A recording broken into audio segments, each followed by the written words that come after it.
Hi everyone, I'm the Plant Propagator and welcome to my channel. If you're interested on hearing a little bit more about what I do, please subscribe to my channel. Today, what I want to share with you is deflasking of orchids. I've shown you how to deflask orchids previously, but I've got more to do. I've been plating a lot of orchid seeds, and I need to clear out the laboratory a little bit of some of the older flasks. And today, I've got some older flasks that I want to deflask for you. Now, I'm not sure, because they're older flasks, I'm not sure how they're going to look and how they're going to turn out, but I thought it'd be best just to try them and see what happens. So today I've got, and also I just wanted to mention to you, I've got a lot more seeds and plants coming. I've got some of my own crosses that I've made, and I have people that are sending me capsules of orchids and providing seed to me, and I've just got a lot of stuff going on. So again, more incentive for me to clear things out of the laboratory of some of the older flasks that I have. So today what I have is, and what we're going to deflask is a flask of Laelia pumila that Jim Longwell provided to me, and a flask of Encyclia tampensis. Now both of these, like I said, are pretty old, and I've got plants already established from these out of culture, but I'm gonna go over with you how to take things out of culture. The seeds in the laboratory are plated on a medium that promotes seed germination, and then the seedlings are then transferred, the very small seedlings are transferred to a replate medium, a second medium that provides for further growth. So the thing to remember is the flasks that I have here, these flasks are grown under, and the plants within, because the flasks are sealed, they're grown under very high humidity conditions, and when you deflask, you have to maintain high humidity for a while and then gradually acclimate these plants to ambient humidity. And I'll show you what's involved in that. But for right now, I want to show you how to deflask these and what's involved with the overall process. So, like I said, I have this flask, and you can see that the plants in here, they're not as green as they should be. So I'm not really sure what we're going to get out of here. There's some green in here, and that's a nice green plant right there, and you can tell how mature it is. But most of the other tissue doesn't look very good. And then with this flask, there's a little bit more green in here, but there's also some brown tissue as well. If you order these types of flasks, it's probably best to deflask them as soon as possible. These have just been sitting for way too long. All right, so first let's go with the Encyclia, and I want to see what things look like. And first I'm going to remove the wrap that is used to seal this container, and the wrap is really to prevent contamination. All right, so let's see how things look. We'll pull the plants out and see what we have. Okay, and this one came out really pretty easily and pretty quickly. And what I do when I take them out is I immediately put them in water to shake off all of the old medium, and we'll just let it sit in here for now.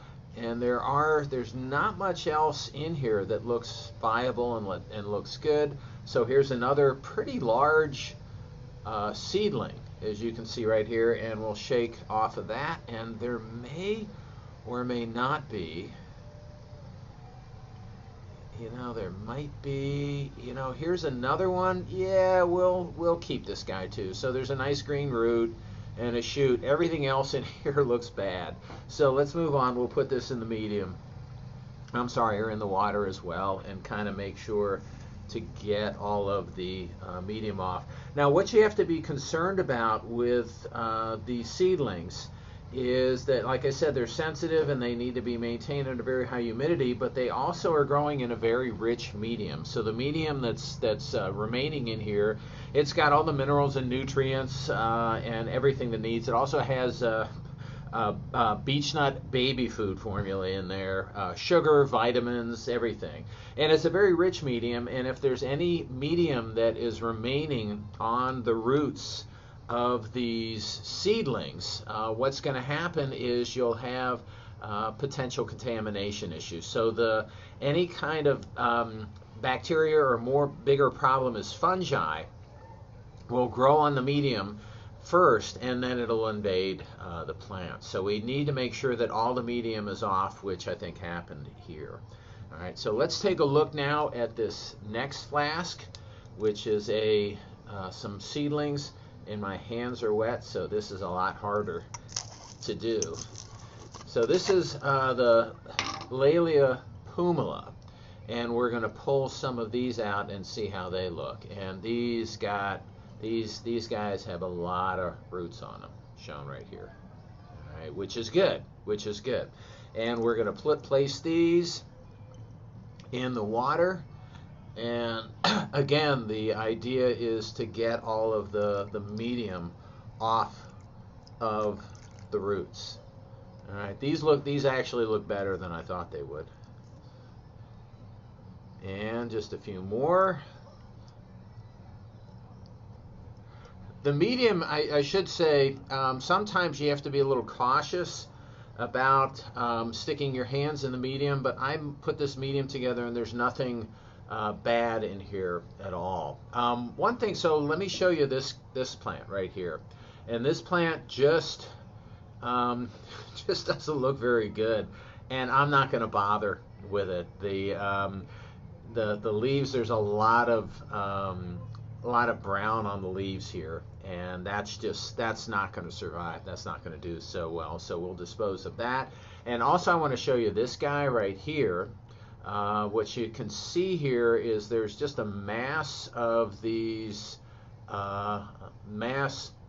shoots that are growing out, and it actually fell apart nicely on its own. So this will peel it off. This mass of shoots just is not, even though it looks nice, it's just not going to grow well. So we're not going to do anything with this. All right, now the plants here, I'll try to clean them up just a little bit. But again, the main thing that we try to do is just shake all of the medium off, and we'll try to get some of the old leaves off that don't look good. But then the idea here is just to plant this in this bark. This is Orchiata orchid bark, I should mention, that I let soak for about 10-15 minutes in water, so to kind of hydrate it a bit. And then what we do is we make holes and essentially put our orchid down in there, bury the roots a little bit. Not complete. You don't have to bury them that well. So we'll plant the rest of them about along the same lines that we did that first plant. And this plant has a lot of roots, so we're going to give it a little bit more space here. And I'm just going to do all of these, and we'll speed it up so you don't have to listen to me talk throughout all of it.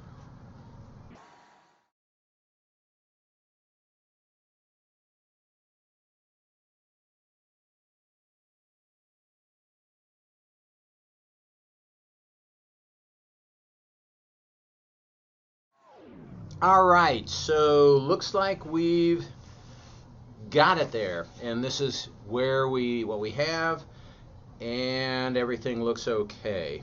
There aren't a huge amount of plants in there, but there's enough, and I already have a lot of these, so I don't really need too many more. Let me show you what these guys are going to grow into. So the Encyclia tampensis, this is a seedling from the same batch that I grew, and I have some further. I actually had a video on how to mount these on trees and on boards, and this is just one that I have in pots.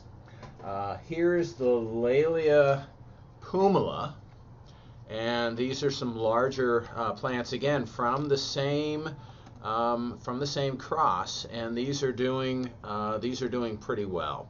And these are all fully acclimated and actually growing out pretty nicely. So these have done, those have done pretty well. And the next step and the last step for how to handle these plants is to cover them. So these will be acclimated just like this. They get covered, and then I attach the top and bottom. Attach the top to the bottom. These, I should say, are salad containers, prepared salad containers that I get at Walmart, and these are both bottoms, and I just clean them and use two bottoms together, one to hold the orchids, and the other one is a dome to maintain high humidity. All right, and what you do is you place these under shady conditions. You shouldn't have these receive too much, if any, direct sun, because they'll just cook, and you don't want that. So just maintain them like this, high humidity, for about a month. After a month, what you do is gradually expose by pulling the top off a little bit more. You gradually expose these to ambient humidity where you eventually take the top off. And I've got some that I can show you that I'm in the process of acclimating these to ambient humidity, and those are shown right here. So this is I had these in a video that I showed you. These are some dendrobiums, and they've been in this medium and in this container for about 6 weeks. So they were on there they were a month, covered for a month, and then I pulled the top back to this point and then to this point. So this is at the 6-week time point, and you can see these plants look pretty good. They should do well.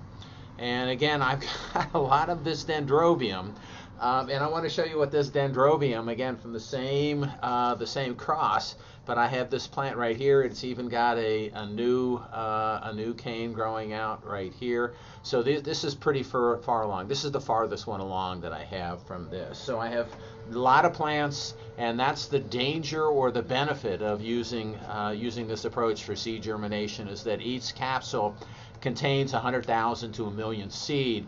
And if you want, you could generate that many plants, which is a lot of plants. So anyway, acclimating this. Next week I'll pull it back a little bit more, and then the top will come off. Again, maintaining this under high humidity in the shade, and it's doing pretty well. So that's all I have for today. I hope you, if you're interested in learning more about what I'm doing, you can subscribe to my channel. Again, that's about it for today. See ya, and happy propagating.